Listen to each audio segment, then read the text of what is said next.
Welcome back, folks. I'm Frizz, and today I'd like to take some time to give a basic rundown of the newly released Kineticist class.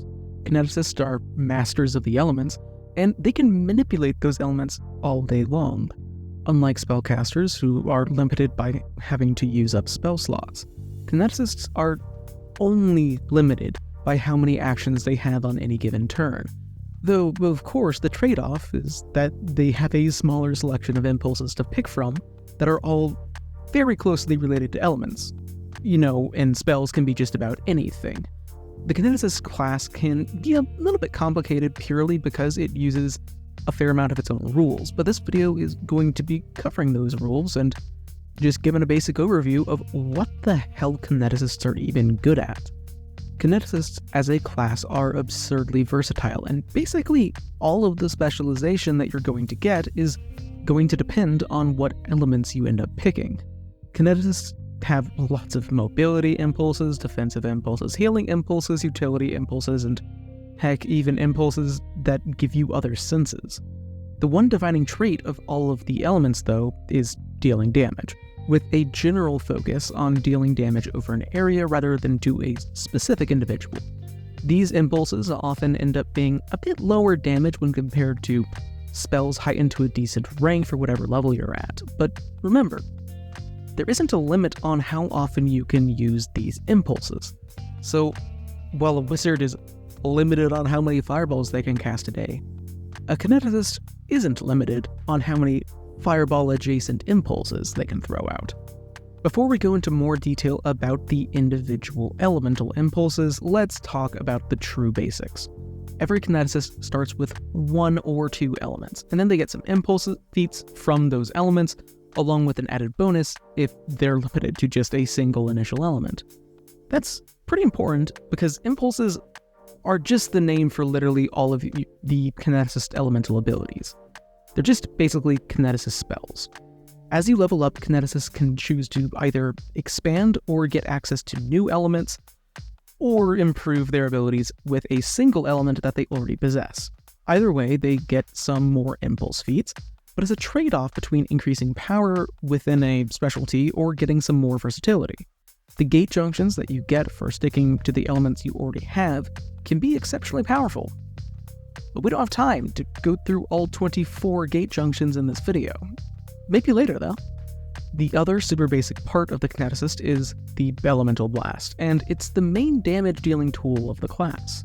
It's an impulse that uses one or two actions to make a melee or ranged impulse attack roll that does an amount of damage based on whatever element you're using. You get to add your strength bonus on damage for the melee version.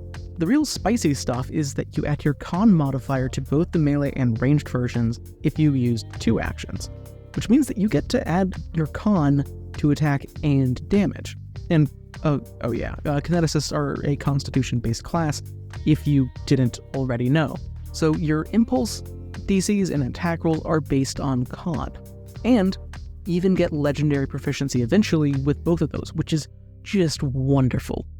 With that incomplete but hopefully adequate summary out of the way, let's talk elements.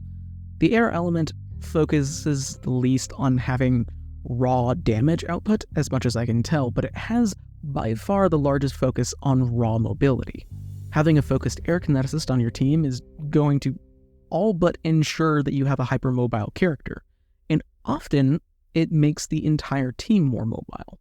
Outside of simple things like moving the entire party for two actions at level 1, the air element focuses a bit on dealing electricity damage, crowd control, and scouting.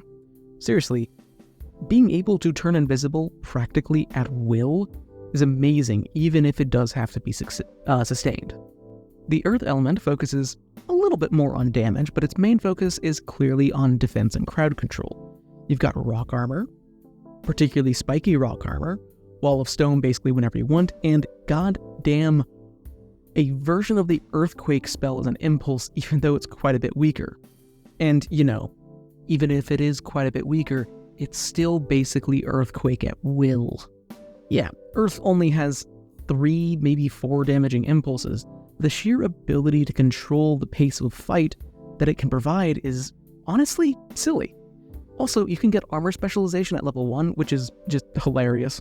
As you might have expected, fire impulses are all about damage. Well, not all of them, but quite a lot of them are all about damage. Fire is just about picking an area and removing any threat in it because you've turned it all to ash. And then also probably burning the ash. But it isn't all about damage. You can make semi-permanent light sources that are just flickering flames. You can fly around on burning jets, warm people up around you to fight off the cold, and even teleport between fire.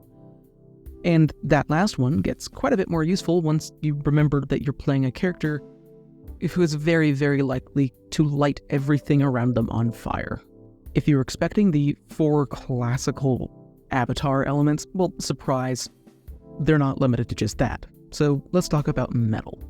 Metal is a bit of an odd element in that there doesn't seem to be a particular focus among its impulses for certain types of abilities. Instead, metal can just do a lot of different stuff.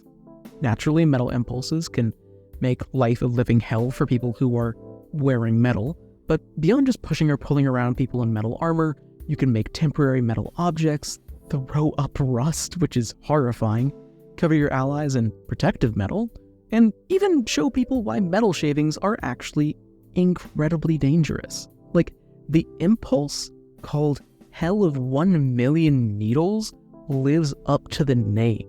Water is another pretty interesting element, especially since it also accounts for all of the ice abilities in the class. There's a fair amount of abilities that produce damage or push people around with massive waves of water, but there's also what you've probably been expecting: healing abilities. While their total healing isn't absolutely massive and is absolutely outpaced by things like the heal spell, and lay on hands heals more than these impulses, they can be used on the party every 10 minutes without even needing to refocus. So I'm actually pretty certain that even with the new refocus changes, Kineticists make the most consistent out-of-combat healers in the game now. Though in combat, they don't provide the amount of burst healing that other classes are able to. Finally, we get around to wood. Wood is the only element outside of water with access to healing impulses, but most of the wood impulses deal with, wood and other plants. Being able to give all of your allies resistance to bludgeoning and piercing damage just by covering their skin with bark is amazing, but so is making a bunch of logs appear in front of you out of nowhere and just roll in front of you, crushing everything in your path. Of particular note here, one of the healing impulses, fresh produce, has an incredible amount of comedic potential. I mean, really, it just lets you make fresh produce appear anywhere within your aura. Being able to snap your fingers and make a durian appear is a dangerous power. So yeah, there is an absolute ton of stuff going on with this class since it doesn't cleanly fit into the martial or spellcaster class models, and I'm absolutely loving it. I'm 100% going to be making more videos about the Kineticist later on since it's a really fun class, but for now, this is what I've got time for. All this talking and I didn't even have time to talk about composite impulses. Well, it's not my fault that this class is absolutely massive. Thanks for watching. I'm pretty much in love with the Kineticist at this point, and I'm really looking forward to seeing what changes Paizo has in store for the revised classes in the remaster. Anyway, what's your favorite impulse that you've heard about? Let me know in a comment down below, and while you're down there, you can always consider subscribing or joining up as a member or something. My members are pretty instrumental in allowing me to actually buy Paizo's books, so any support is really appreciated. But regardless, until I see you next, live a wonderful life.